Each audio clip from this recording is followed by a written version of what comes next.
De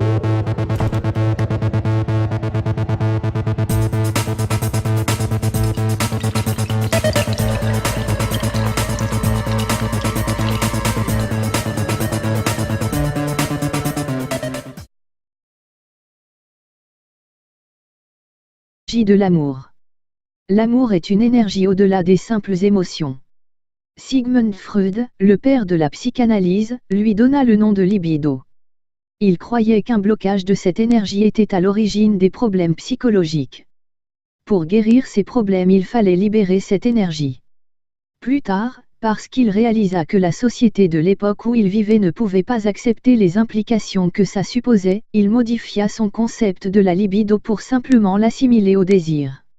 Au commencement des temps, les mots et la magie étaient une seule et même chose. Mais dire cela à quelqu'un qui est amoureux et qui peut littéralement sentir le battement de l'énergie de l'amour dans ses veines est inconcevable. Les sentiments d'amour sont importants, mais l'énergie de l'amour l'est encore plus de par sa puissance et sa créativité. Nous avons littéralement besoin de cette énergie pour survivre et prospérer. Sans elle, nous deviendrions de simples coqs de l'humanité. Nous avons besoin de l'énergie de l'amour aussi sûrement que nous avons besoin d'air que nous respirons et de l'eau que nous buvons.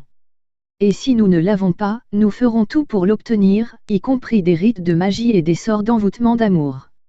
Deux types de sorts d'amour. Il existe deux approches concernant les sorts d'amour en magie rouge. Assouvir un désir. L'approche positive. Lancer un sort d'amour. La première est ce que la plupart des gens pensent au sujet des charmes d'amour. Elle est basée sur la notion que l'amour est simplement un désir pour quelqu'un de particulier. Lancer un sort d'amour envers un individu spécifique présente plusieurs problèmes. Tout d'abord, si vous lancez un sort sur une femme ou un homme particulier pour qu'elle, ou qu'il, tombe amoureux de vous, vous le forcez à faire quelque chose contre sa volonté. Certains diront que cela est l'essence même de la magie noire. Ce n'est pas faux, mais accorder à une pratique magique les propriétés de sa couleur est source de confusion et de chevauchement. Dramatic.fr l'a bien compris et vous remarquerez qu'aucune couleur n'est précisée dans les entrées du menu principal de ce site. On parle de magie pour tout ce qui concerne le côté bénéfique, de sorcellerie pour le côté négatif et les rites destinés à faire le mal, et de magie d'amour pour tout ce qui a trait aux sentiments et à l'affectif. C'est beaucoup plus clair ainsi que d'utiliser des couleurs. Vous ne croyez pas? Mais si malgré tout on devait en utiliser une pour ce type de pratiques affectives, ça serait le rouge ou encore le rose.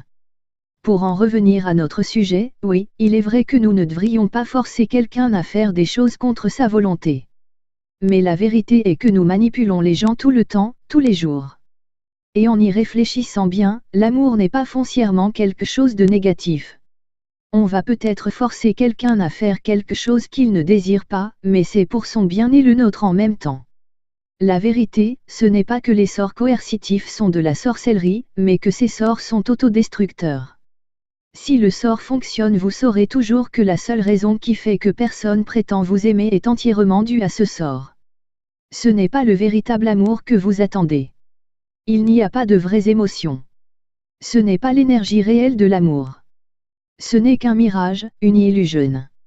Autre chose est à considérer, si vous pouvez lancer un tel sort sur une autre personne, quelqu'un d'autre pourrait faire de même sur vous. Comment aimeriez-vous si vous saviez que la personne que vous aimez n'est qu'un sorcier qui a lancé un enchantement d'amour sur vous? Ce type de sort d'amour est juste une mauvaise idée. Il faut l'oublier et chercher une meilleure solution. Une meilleure approche. Une bien meilleure façon d'effectuer un sort d'amour est de faire connaître à l'univers tout entier que vous êtes ouvert pour un afflux de la véritable énergie d'amour. Cela implique également que vous devez vous-même être prêt à recevoir cette énergie quand elle arrivera. Comment faire cela? Il est très important de se protéger quand on pratique des rituels de magie blanche ou de magie noire. L'un des moyens les plus efficaces pour se protéger est de tracer un cercle de protection, sans quoi on s'expose à de graves ennuis. Mais le cercle de protection, souvent réalisé avec du sel qui est purificateur et destructeur, ne suffit pas pour se protéger complètement. Il faut en réaliser un second qui servira à contenir l'entité évoquée. C'est ce qu'on appelle un cercle de confinement. Nous verrons plus loin comment réaliser ces deux cercles et comment les consacrer pour qu'ils aient une réelle utilité. En effet, il ne suffit pas de tracer un cercle au sol. Ce cercle doit être chargé d'énergie positive pour ne pas laisser passer les ondes négatives. Le cercle de confinement possède également un double intérêt, c'est lui qui vous permettra de faire repartir l'entité d'où elle vient. Si cette dernière arrive à franchir le cercle de confinement, vous ne pourrez plus la faire repartir. Même lors d'une simple séance de spiritisme que l'on peut pratiquer avec un verre, si vous n'avez pas pensé à vous protéger, il est possible que les esprits restent dans la pièce où vous avez pratiqué la séance. Imaginez alors qu'il s'agit de votre chambre ou de votre studio où vous allez ensuite passer la nuit. Beaucoup de médiums amateurs qui ont pratiqué des expériences de spiritisme chez eux se retrouvent ensuite emmerdés avec des démons qui viennent les hanter pendant leur sommeil. Tracer un cercle de protection est la plus élémentaire des précautions avant de pratiquer tout acte magique. Confection d'un cercle de protection simple. Voici le rituel le plus simple mais également le plus complet et le plus efficace pour tracer son cercle de protection. Ce rituel nous provient directement du Moyen Âge. Ingrédients et ustensiles.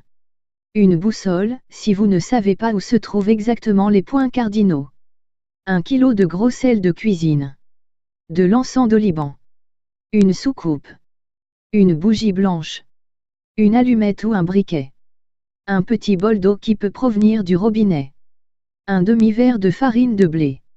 Un petit entonnoir pour verser le sel. Sel de cuisine.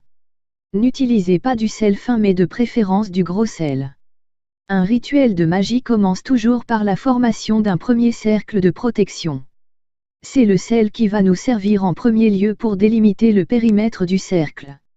Il faut que ce dernier fasse plusieurs mètres de diamètre pour ménager suffisamment de place car n'oubliez pas qu'il y aura ensuite, à l'intérieur du cercle de protection, un second cercle de confinement. Il vous faut également de l'espace entre les deux cercles pour pouvoir vous déplacer librement. Commencez votre cercle de protection par le nord et en tournant dans le sens des aiguilles d'une montre. Versez du gros sel délicatement avec le petit entonnoir en vous tenant à l'intérieur du cercle pour ne pas le briser. Briser le cercle correspond à l'action de franchir les limites du périmètre défini par le cercle. On ne doit jamais briser le cercle une fois le rituel amorcé. Une fois le sel répandu au sol en forme de cercle, c'est avec votre doigt que vous allez tracer le cercle dans le sel, toujours en marchant dans le sens des aiguilles d'une montre. Pour les fois suivantes, vous pourrez utiliser un objet magique consacré tel qu'une baguette magique ou une épée magique. Mais comme il vous faut un rituel de consécration pour consacrer ces objets, et un rituel de consécration est un acte magique qui doit donc se dérouler à l'intérieur d'un cercle de protection, pour la toute première fois il n'est donc pas possible d'utiliser d'autres ustensiles que votre doigt. Faites le tour de votre cercle à 3 reprises en partant et en finissant au nord. Invocation des 4 points cardinaux. Fumée d'encens. Fumée d'encens pour l'Est. Il vous faut ensuite invoquer les 4 points cardinaux et les éléments qui s'y rattachent pour consacrer votre cercle de protection sans quoi il serait totalement inutile. Comme votre cercle débute par le nord, on suppose que vous avez déjà utilisé la boussole pour repérer les points cardinaux. Alors que le traçage du cercle commence par le nord, l'invocation des points cardinaux commence traditionnellement par l'est pour se terminer par le nord, en tournant toujours dans le sens des aiguilles d'une montre. C'est à ce moment que l'encens d'oliban doit être allumé. L'encens représente l'air et l'est correspond à l'élément air. Placez-vous donc vers l'est, disposez votre encens dans la petite soucoupe et allumez-le en prononçant ces paroles. J'invoque la présence du gardien de la tour de l'est. Celui qui garde les cieux et gouverne l'air. Nous t'invitons à te joindre à notre célébration. Et à protéger le périmètre de notre cercle. Ainsi soit-il. Vous pouvez aussi invoquer la présence des archanges pour assurer une protection encore plus forte à votre rituel de magie. Pour le faire, vous devez ajouter le nom des 4 archanges. Il en existe un pour chaque point cardinal. L'archange Gabriel est celui de l'Est. L'archange Uriel est celui du Sud. L'archange Raphaël est celui de l'Ouest. L'archange Michael est celui du Nord. Si vous faites le choix d'invoquer les archanges, il faut alors modifier la formule qui sera récitée. Voici un exemple pour le cas de l'invocation du point cardinal de l'Est avec l'archange Gabriel. J'invoque la présence du gardien de la tour de l'Est. Celui qui garde les cieux et gouverne l'air. J'invoque aussi la présence de l'archange Gabriel, dont les pouvoirs et les forces sont immenses. Nous vous invitons à vous joindre à notre célébration et à protéger le périmètre de notre cercle, en prodiguant vos influences bénéfiques. Ainsi soit-il. Note, cette formule sera adaptée pour chaque point cardinal en nommant l'archange correspondant. La suite de ces formules magiques vous est délivrée sous leur forme simple, sans l'appel à la protection des archanges. Bougie. La bougie représente l'élément feu. Rendez-vous ensuite face au sud et allumez la bougie blanche. En effet, la bougie allumée représente le feu qui est l'élément correspondant au point cardinal sud. Prononcez les paroles suivantes. J'invoque la présence du gardien de la tour du sud. Celui qui garde le feu sacré et gouverne cet élément. Nous t'invitons à te joindre à notre célébration et à protéger le périmètre de notre cercle. Ainsi soit-il. L'ouest correspond à l'élément liquide. Rendez-vous face à l'ouest et prononcez les paroles suivantes, tout en aspergeant cette direction de gouttelettes d'eau. J'invoque la présence du gardien de la tour de l'ouest. Celui qui garde les eaux sacrées et gouverne cet élément. Nous t'invitons à te joindre à notre célébration et à protéger le périmètre de notre cercle. Ainsi soit-il. Terminez enfin en saluant, face au nord, et tout en lançant une petite pincée de farine dans cette direction. La farine de blé représente l'élémentaire. Pour la dernière invocation, prononcez ces mots. J'invoque la présence du gardien de la tour du nord. Celui qui garde la terre et gouverne cet élément. Nous t'invitons à te joindre à notre célébration et à protéger le périmètre de notre cercle. Ainsi soit-il. Note, dans certains livres ou sur certains sites internet vous trouverez une inversion entre la farine et le sel. C'est bien entendu une erreur, volontaire ou involontaire. En effet, le sel est bien connu pour réaliser les cercles de protection et le sel ne représente pas du tout l'élémentaire car il provient en général de la mer alors que la farine provient de l'agriculture. La farine a l'avantage d'être blanche, ce qui est important pour un cercle de protection. On pourrait utiliser de la terre mais ça n'aurait pas le même effet. De même, la bougie doit être impérativement blanche. Confection du cercle de confinement. Pour garder le contrôle sur les esprits, invoqués, vous aurez besoin d'un second cercle appelé cercle de confinement. Ce cercle n'est pas du tout une seconde protection comme on pourrait le croire. Il existe un réel impératif à ce cercle afin de créer une séparation marquée entre le monde des esprits et le monde des vivants. Lors du rituel de magie vous allez ouvrir une porte sur le monde des ténèbres. Mais il ne faut pas que cette porte soit un passage où toutes les entités pourraient s'engouffrer et pénétrer dans notre monde. Elles doivent être contenues dans un cercle qui représente en quelque sorte les barreaux de leur prison. Les principales techniques sont décrites dans les articles de cette section consacrée à la magie d'amour et comment apprendre la magie rouge.